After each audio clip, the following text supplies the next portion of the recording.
Thank you for joining us for another episode of Ukraine, an Unwanted War, presented by ProPix Canada Media Limited with the support of Carry Movers. In this episode, we will be breaking it up into several parts. And again, this is just because of the length requirements or restrictions for certain media sites such as TikTok and so forth. As people were fleeing the country of Ukraine or within the country, leaving their homes, their home cities, it's been something that hasn't been seen in Europe since World War II. Over 8 million people by June of 2022 had left their hometowns and migrated to other parts of the country. Meanwhile, as we reach a year later from the start of the war, we now see approximately 8 million people have actually left the country of Ukraine. The majority of those leaving and going to other parts of Europe. There are other places such as the United States, Australia, and many other places that have accepted and opened the doors to Ukraine refugees. But let's first take a look at the initial response and interactions that the refugees are going to encounter as they exit the country. For this video, we are looking at original content that we captured in Poland, and this is where a large majority of the Ukrainian refugees have departed through the borders from Ukraine to Poland. But of course, all countries surrounding Ukraine are feeling the crunch of the refugees fleeing from Ukraine as a result of Russia's war. The other part of what happens at the border here is that other nations and aid agencies who are delivering goods to the Ukrainians can only get it as far as the Ukraine-Poland border, where it will be transferred to other vehicles and transported within Ukraine by Ukrainian either military aid organizations and so forth that are inside of the country. Here we met up en route to the border with a bus company out of Sweden who was delivering medical supplies and other emergency need. So here's what they had to say. So first I'll get you to say your full name and spell it. My name is Mergim, Mergim. I'm a bus driver. We are going to Ukraine, or the border of Ukraine, to get a lot of children and women who are the victim of this war.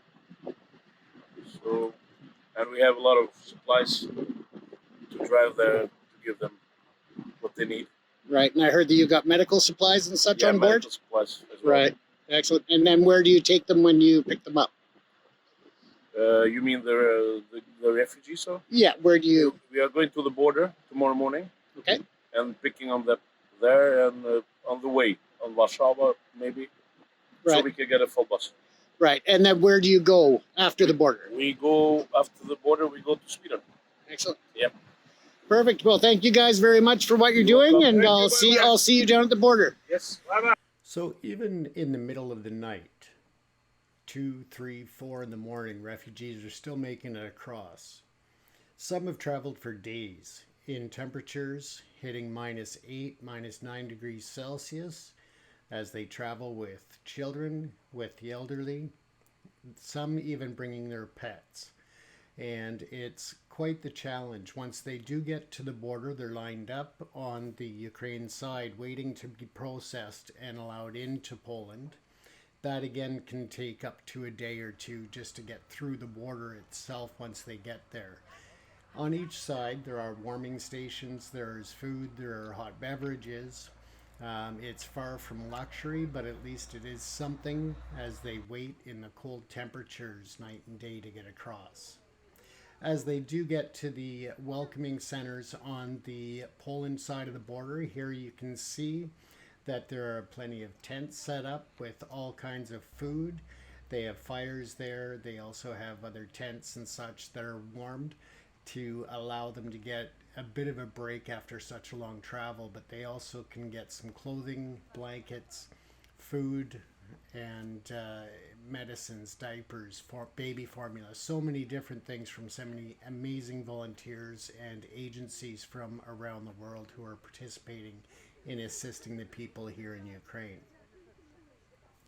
This particular booth here didn't have any lighting. It was very dark, so we actually contributed some of our lighting that we had taken for production over to Ukraine. We actually gave it to the volunteers who were running that station so they could have light and people could find things in the dark. So that definitely just something that we hadn't considered going over there.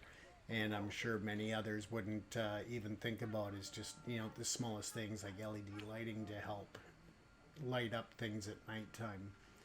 Some people are arriving at the borders with medical conditions or in medical distress, and there are doctors, nurses, and paramedics standing by.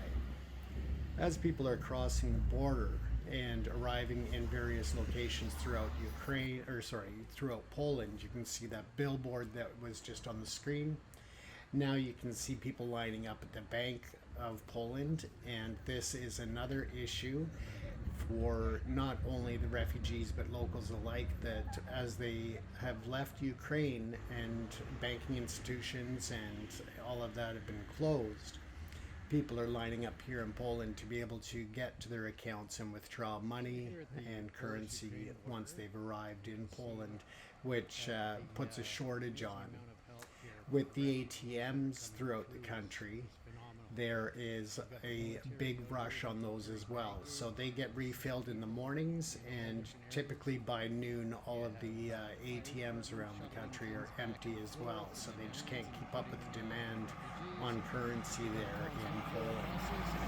The other concern that people have is, as the war drags on, the economy and their dollar may fall, or depending on the outcome could be worth almost nothing. So they want to get the money out as soon as possible to be able to have that currency on hand.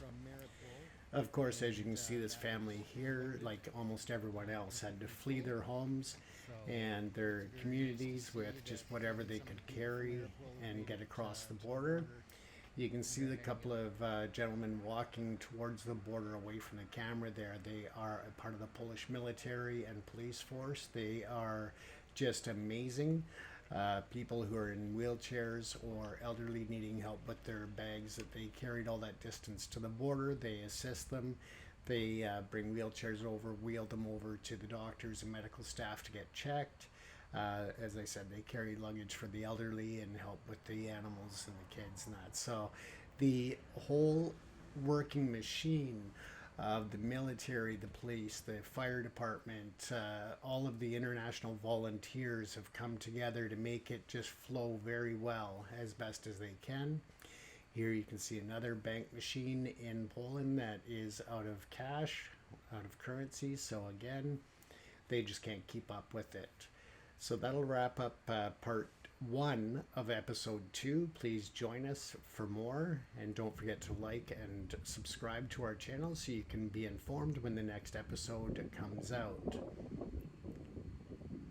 There are plenty of aid organizations online if you want to assist the people in Ukraine or other refugees around the world. Check the United Nations, the World Central Kitchen, the International Red Cross, United Sikhs, the Ukrainian Council, and so many others. And in closing of this part, I'd like to also send a big shout out and appreciation to people around the world helping Ukraine.